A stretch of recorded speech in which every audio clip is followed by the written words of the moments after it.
esteja convosco. Ele está no meio de nós. Proclamação do Evangelho de Jesus Cristo segundo Lucas. Glória a vós, Senhor.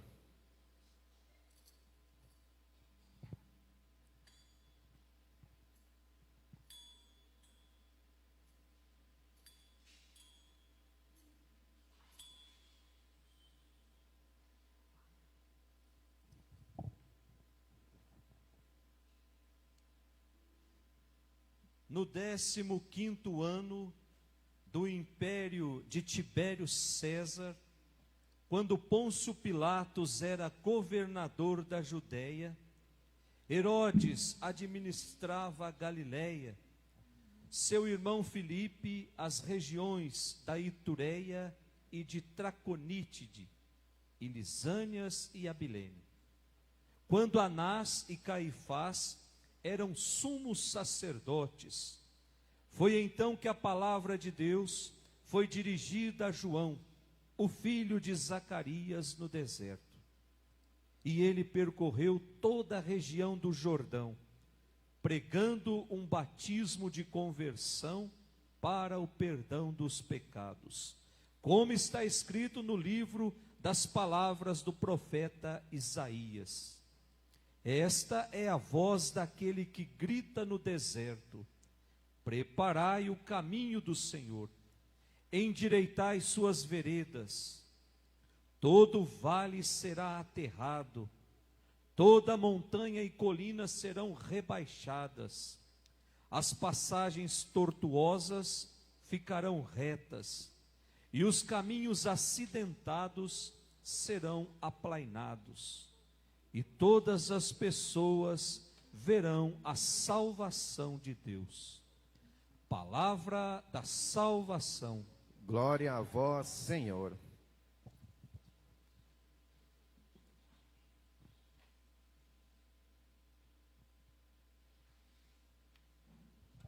Que as palavras do Santo Evangelho perdoem os nossos pecados. Amém. Podemos sentar.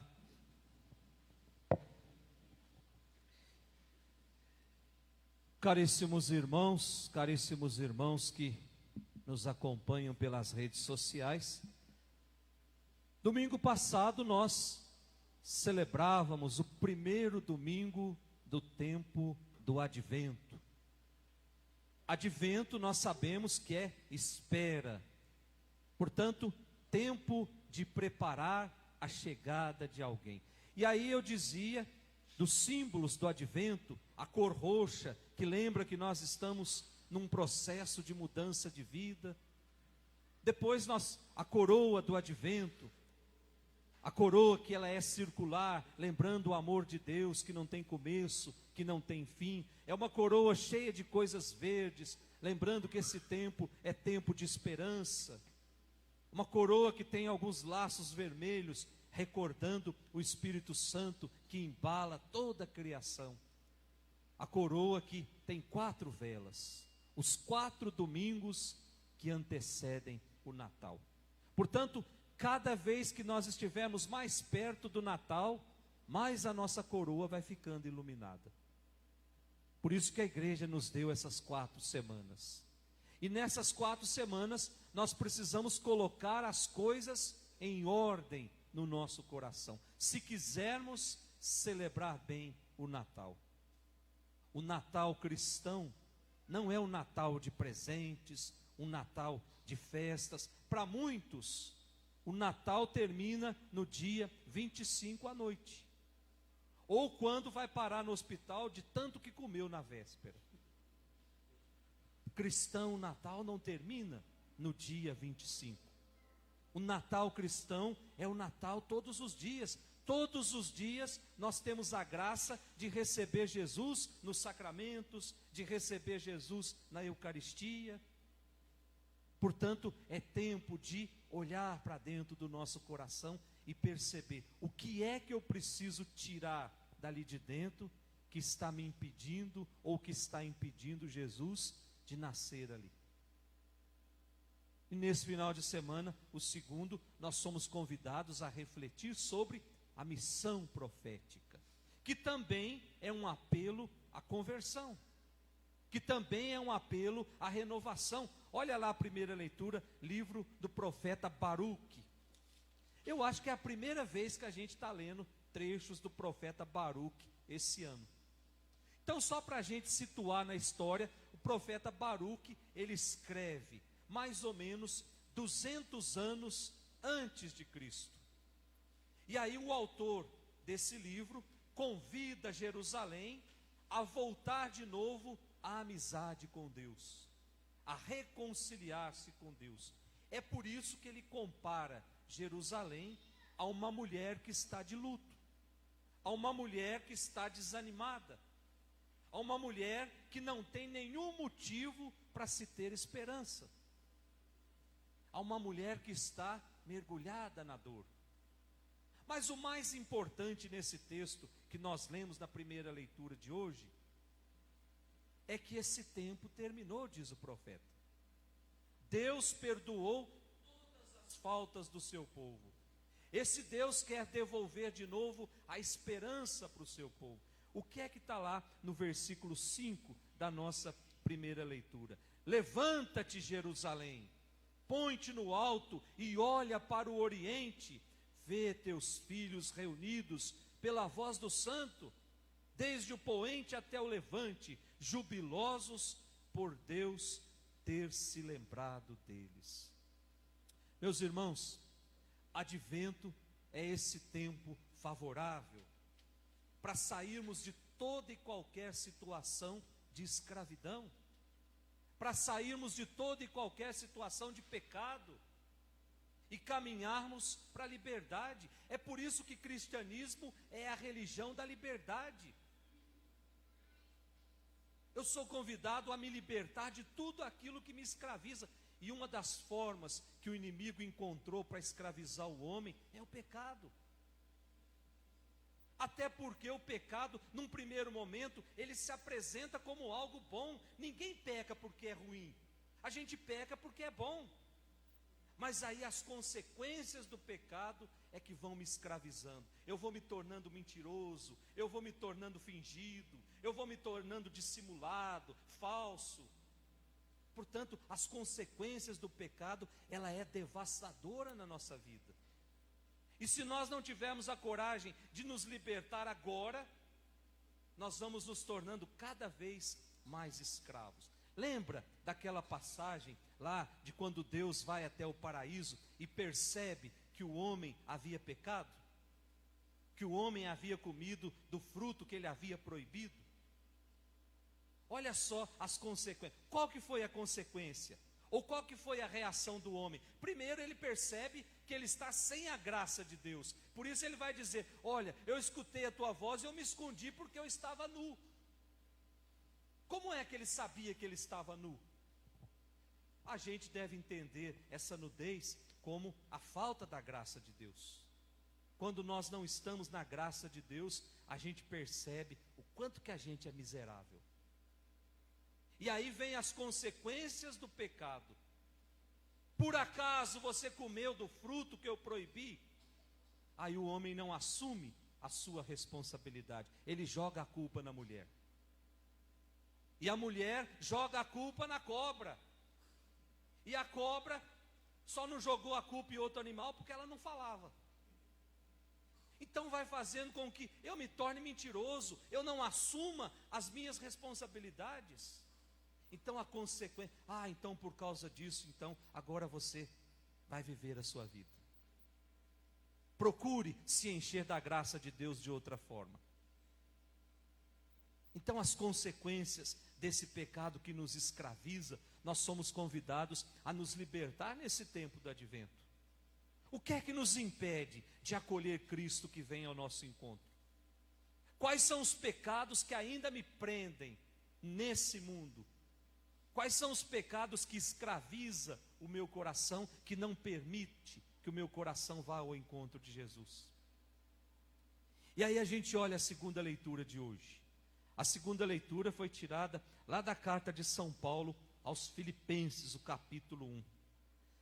Paulo começa a escrever essa carta agradecendo a Deus pela fidelidade daquela comunidade. Só para a gente também se contextualizar, quando Paulo escreveu aqui, já estava lá pelo ano 80 depois de Cristo. E ele escreve para essa comunidade, e essa comunidade era talvez uma das comunidades mais fervorosas que havia sido fundada por Paulo. Era uma comunidade que estava muito empenhada em levar o evangelho adiante.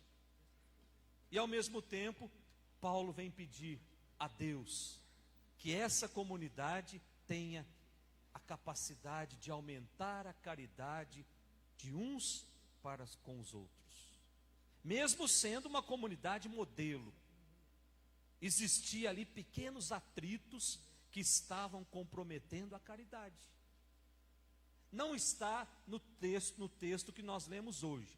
Mas se nós pegarmos a Sagrada Escritura e abrirmos lá no capítulo 4, versículos de 2 e 3, nós vamos perceber ali que tinha duas senhoras na comunidade que não se falavam uma com a outra.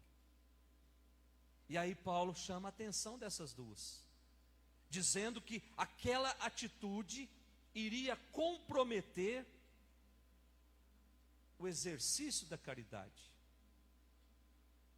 Viver a caridade é uma forma de esperar Cristo. Então Paulo chama a atenção dessas duas senhoras. E aí ele vem dizer, não dividam a comunidade, porque o fato de eu não estar falando com uma pessoa, isso faz com que eu ajunte pessoas que também não gostem daquela pessoa, e aí a comunidade vai ficando dividida. Para Paulo, a vivência da caridade era fundamental para que os filipenses pudessem aguardar a vinda de Jesus. Gente, só é possível acolher esse Cristo que vem com um coração puro. Só é possível acolher esse Cristo que vem sem mágoas no coração, sem ressentimentos. Só é possível acolher esse Cristo que vem quando o meu coração enxerga Cristo no outro, não o inimigo. Tem gente que é assim. Quando alguém ameaça o nosso status, a nossa posição, o nosso lugar de honra, nós começamos a enxergar o outro como inimigo. Paulo está dizendo que sem a atitude de um coração transformado, nós não vamos aguardar Cristo. Nós vamos aguardar o Papai Noel. Mas Cristo, Ele não vem ao nosso encontro, porque as portas do nosso coração estão fechadas. A gente não reconhece mais o outro e, consequentemente, a gente não respeita mais o outro. E o respeito pelo outro também é uma das portas que vai fazer Cristo habitar em mim. Eu me recordo de uma história que contava lá na catequese quando eu era criança, e olha que faz muito tempo. E essa história dizia o seguinte, que uma senhora ia todos os domingos de manhã no cemitério levar flor para o seu marido que estava enterrado lá. E junto com essa senhora ia também um chinês que levava uma porção de arroz e colocava no túmulo da sua esposa. Porque na cultura chinesa isso é muito comum, levar alimentos até o cemitério. E aquela senhora católica, fervorosa, se sentiu ofendida com o gesto daquele chinês. E aí um dia ela foi falar para ele, você acha que a sua esposa, ela vem comer esse arroz toda vez que você traz esse arroz aqui? E aí o chinês, com toda a sua sabedoria, disse, ela vem. Ela vem na mesma hora que o seu marido vem cheirar a flor que você traz para ele. Porque faltou o respeito. Sem esse respeito de uns para com os outros, nós nunca vamos receber esse Jesus. Portanto, respeito também é uma forma de acolher Jesus no nosso coração. O Natal passa a ser uma festa da falsidade se nós não nos amarmos uns aos outros. Passa a ser uma festa fria, pois o convidado principal, ele não pode entrar, porque as portas do nosso coração estão trancadas. A nossa arrogância, a nossa autossuficiência fechou as portas do nosso coração. Portanto, a vida da nossa comunidade, ela não pode ser marcada pela divisão. Ela não pode ser marcada pela murmuração, pela luta por poder, pela tentativa de manipular os outros. A nossa caminhada não pode ser marcada por interesses mesquinhos. Assim vamos levando uma vida inteira, buscando somente aquilo que é supérfluo e deixando de lado o essencial, que é preparar um lugar para Jesus. Meus irmãos, prestem atenção na nossa religião. Nós somos a única religião no mundo que nós temos um Deus que corre atrás de nós. Nas outras religiões, é o homem que precisa buscar Deus.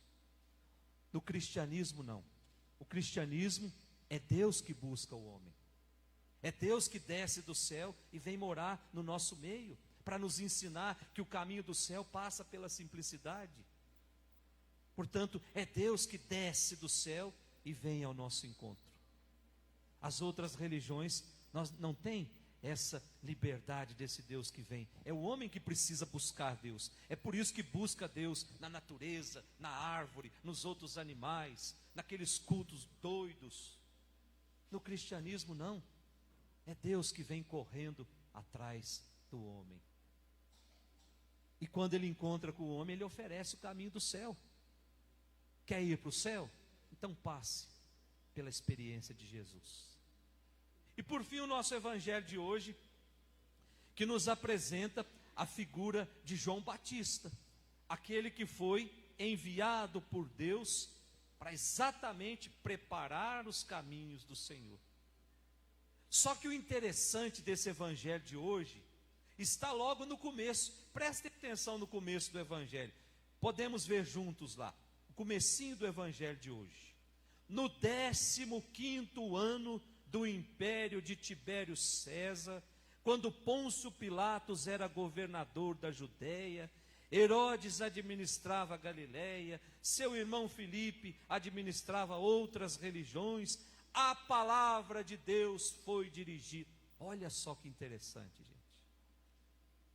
O autor desse evangelho, ele tem uma preocupação em situar quem está lendo na história.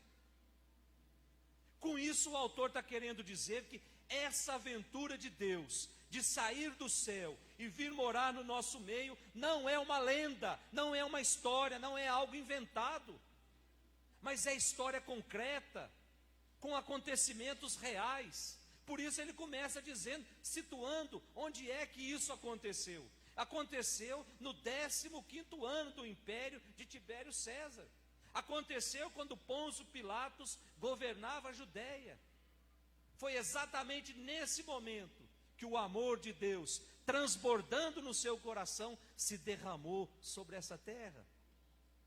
Foi nesse momento da história que Deus se aventurou a sair do céu e se fazer um menino frágil no meio dos animais, a assumir, a ser criança como as nossas crianças. Meus irmãos, Deus foi criança. Deus chorou, Deus brincou, Deus se machucou, Deus caiu. Porque foi igualzinho a nós, e São João vai dizer, menos no pecado. Deus nunca pecou. E consequentemente a mãe de Deus também nunca pecou.